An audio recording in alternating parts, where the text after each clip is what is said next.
사랑하는 성도 여러분, 안녕하십니까? 오늘은 12월 7일 화요일 새벽 이슬과 같은 주의 말씀을 사모하며 나오신 모든 분들을 주님의 이름으로 사랑하고 축복합니다.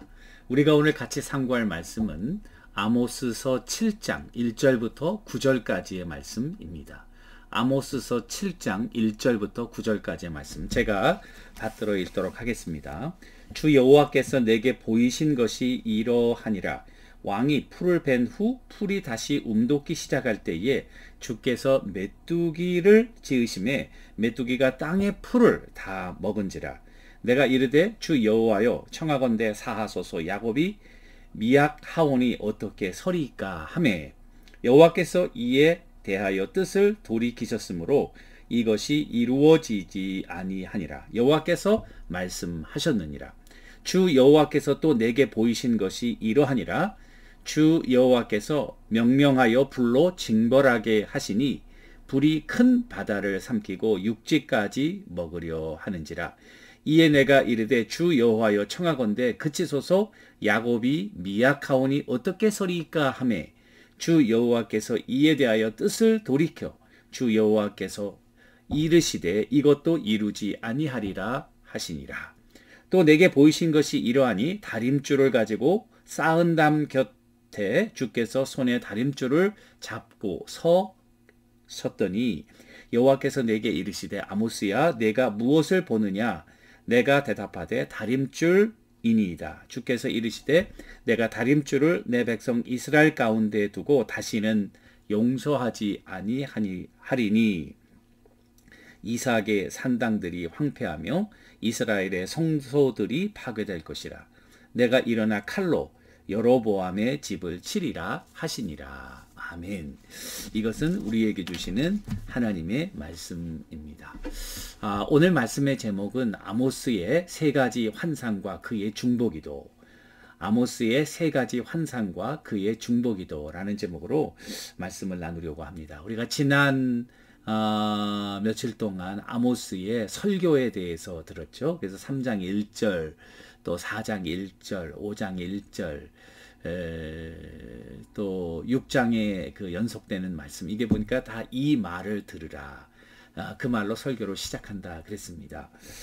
오늘 이 7장에서는 세 개의 환상을 지금 보고 있는데요. 아모스가 그 환상의 내용이 주께서 내게 보이신 것이 이러하니라 라는 말로 시작하고 있습니다. 그래서 1절, 주 여호와께서 내게 보이신 것이 이러하니라, 첫 번째 환상이 나오고, 또 4절, 주 여호와께서 내게 보이신 것이 이러하니라, 두 번째 환상, 그리고 7절, 또 내게 보이신 것이 이러하니라, 세 번째 환상입니다. 따라서 이 선지자들의 펑션은 자기의 창조적인 그런 설교를 하는 것이 아니라, 참 선지자란 무엇이냐면은 하나님이 그에게 주신 말씀, 그에게 주신 말씀을 그대로 전달하는, 어떻게 보면은 하나님의 대리자로서의, 하나님의 마우스피스로서의 역할입니다.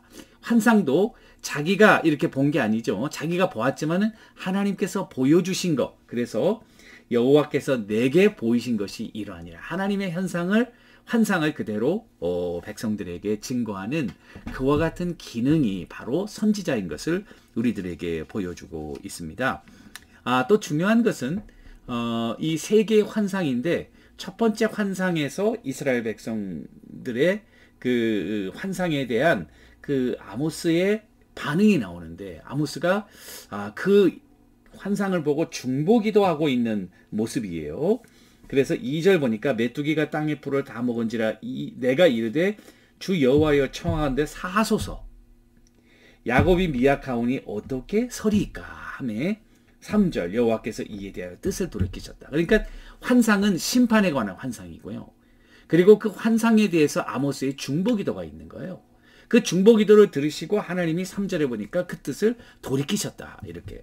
4절에도 여호와께서 명령하여 불로 징벌하게, 첫 번째는 메뚜기 징벌, 두 번째는 불로 징벌하겠다고 그랬는데, 여기 보시면은 그 아모스의 중보기도가 여기 또 나오기, 5절. 이에 내가 이르되 주 여호와의 청하건대 그치소서. 야곱이 미약하오니 어떻게 서리이까, 이 말을 하는 거예요. 그러니까 6절에 보니까 주 여호와께서 이하여 뜻을 돌이키셨다. 그러니까 두 번의 이스라엘의 심판에 관한 환상이 주어졌는데 이 두 번 다 하나님이 이 아모스의 중보기도를 통해서 심판을 돌이키시는 그런 장면이 나오는데요.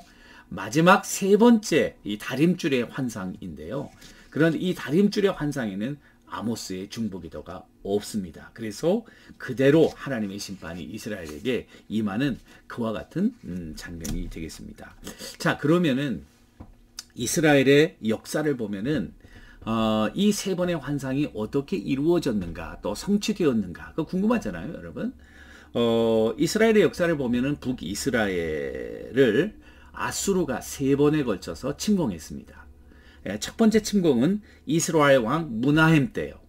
이스라엘 왕 무나헴은 주전 752년에서 주전 742년까지, 그때 이스라엘을 침공한 아수르의 왕은 디글랏 빌레셀입니다.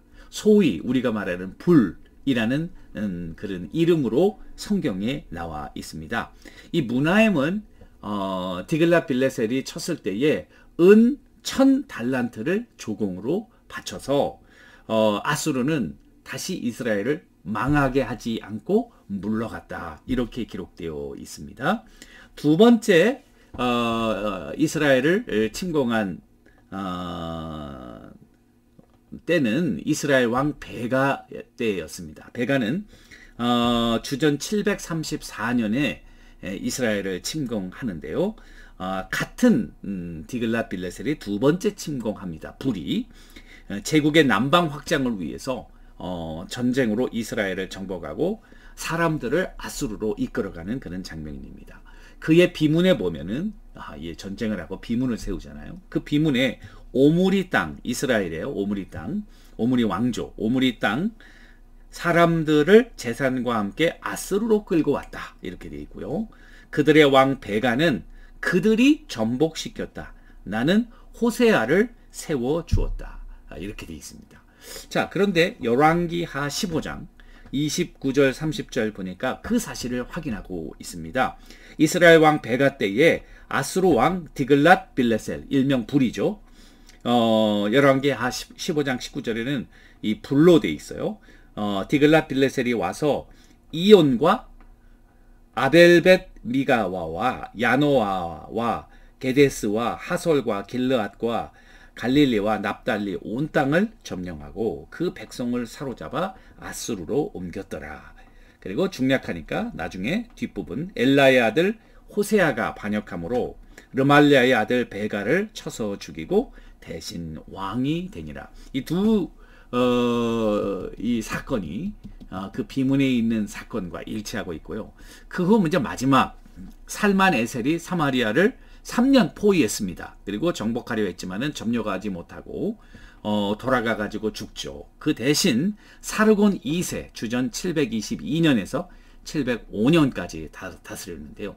사르곤 2세가 이스라엘을 멸망시키게 됩니다. 그래서 이스라엘은 이 예언대로 이제 다 멸망하게 됩니다.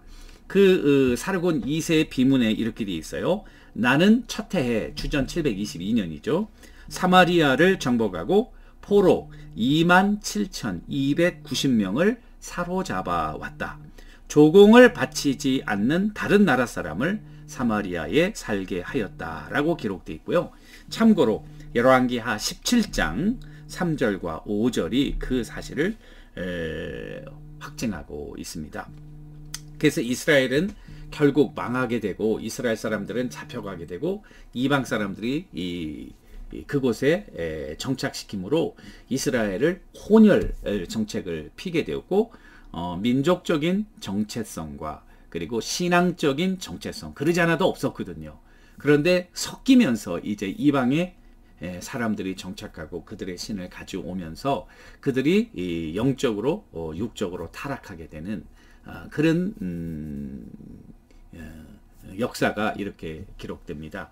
그래서 이제 남유다는 남아 있고요. 나중에 바벨론으로 잡혀가고 남유다도 망하게 되지만은 남유다가 다시 바벨론에서 70년 후에 돌아왔을 때에 이 북이스라엘은 사마리아라는 지방이죠.는 굉장히 이질적인 문화로 이스라엘이지만 이스라엘이 아닌 그와 같은 이질적인 사람들로 변질되어 있었던 거죠. 그래서 유다와 예수님 당시에 유다 사람들은 이 사마리아 사람과 상종을 하지 않았다. 이런 내용입니다. 근데 중요한 것은 뭐냐면은 이 중보 기도의 파워입니다. 이 두 번에 걸쳐서 이 아모스의 중보 기도가 역사를 바꿨다는 거 하는 거죠. 우리가 중보 기도의 파워는 한 나라의 그와 같은 한 나라의 운명을 바꾸는 그와 같은 파워가 있다. 여러분 종교 개혁을 한 존 낙스도 이제 스코틀랜드로 돌아가서 종교 개혁을 할 때 그의 중보 기도가 군인 100만 명보다 더 강하다고 하는 그와 같은 그래서 메리 여왕의 여러분 아시지 않습니까? 핍박을 무릅쓰고 스코틀랜드의 종교 개혁을 단행하고 그 스코틀랜드의 프레스비테리안 장로교적인 신앙이 미국으로 건너오고 그 영향을 받은 선교사들이 한국에 건너와서 우리가 영적으로는 종교 개혁의 그와 같은 후예들인 것을 이렇게 보여주고 있습니다. 여러분 저는 그런 의미에서 이 아모스 선지자는 주전 750년 또 760년 그러니까 망하기 30년 전에 하나님이 이 아모스를 세운 거예요. 아모스가 예언을 하고 그리고 심판을 예고하고 그리고 설교하고 이 환상을 보고 이 이유는 무엇입니까? 민족과 나라를 위해서 기도하게 하신 거죠. 그런데 문제는 말씀을 듣고 리더들과 그리고 영적인 지도자들이 깨어서 기도하며 나라를 회복시켰다면 아마 북이스라엘의 운명은 바뀌지 않았을까. 그와 같은 예는 어디서 볼 수 있냐면 바로 남유다의 히스기야에서 볼 수 있습니다. 북이스라엘은 망했고요. 히스기야는 망한 사실을 목격한 왕이에요. 히스기야 때 얼마나 이 아수르가 이제 이스라엘 쳤으니까 남유다 치는 건 시간 문제 아니겠습니까? 그런데 히스기야가 그때 회개한다고요. 회개하면서 하나님의 말씀 중심으로 다시 오라. 그때의 유다의 운명이 이스라엘과 똑같은 길로 가야 되는데 바뀌는 거예요. 그래서 여러분 한 150여 년 더 유지되었던 그런 역사입니다. 그런 면에서 하나님은 자기의 백성들을 향한 놀라운 메시지를 변하지 않고 주고 있다. 이 아모스 시대에는 북이스라엘을 향해 아모스와 같은 선지자, 요나와 같은 선지자, 호세아와 같은 선지자, 남쪽에는 또 여러분 이사야와 이사야 같은 선지자를 주셔서 또 예레미야와 같은 선지자를 주셔서 이스라엘의 멸망을 예고하고 그들로 하여금 회개하게끔 하고 우리가 진정으로 회개하게 될 때 나라의 역사가 바뀌게 된다는 거죠. 또 나라를 위해서 중보 기도하게 될 때 나라의 운명이 바뀌게 된다는 거죠. 하나님께서는 자기의 백성들을 포기 아니하시고 날마다 이와 같은 경고의 메시지를 보내고 경고의 메시지를 통해서 우리가 회개하기를 오게 하고 그리고 회개하지 않을 때는 정말 하나님의 심판이 그대로 임했다고 하는 사실을 우리가 이 역사를 통해서 보는 것이죠. 오늘날 미국과 한국과 그리고 우리가 살고 있는 이 노스 아메리카 참 하나님의 축복과 은혜를 받았지만은 이 팬데믹과 같은 어려운 일들을 통해 하나님의 메시지를 우리가 깨닫고 겸손한 마음으로 회개하며 우리의 삶을 돌이켜볼 때에 우리에게는 미래가 있는 것이죠. 만일 이와 같은 역사적인 또 성경에서 보여주는 이 하나님의 경고의 음성을 우리가 무시하고 우리의 자세를 돌이키지 않고 여전히 하나님 중심적이 아닌 우상을 섬기고 물질을 섬기고 세상을 향하여 따라간다면 하나님의 심판은 우리에게 임하게 될 것이라는 사실입니다. 이 말씀을 한번 우리가 깊이 오늘 묵상하며 나는 깨어서 기도하는 하나님의 사람인가 한번 돌이켜보고 우리는 나라를 위해서 기도하고 민족을 위해 기도하고 교회를 위해서 기도하고 가정을 위해서 기도하고 여러분 자신을 위해서 기도하시는 깨어있는 하나님의 귀한 종들이 다 되시기를 주님의 이름으로 간절히 축원합니다. 기도하겠습니다.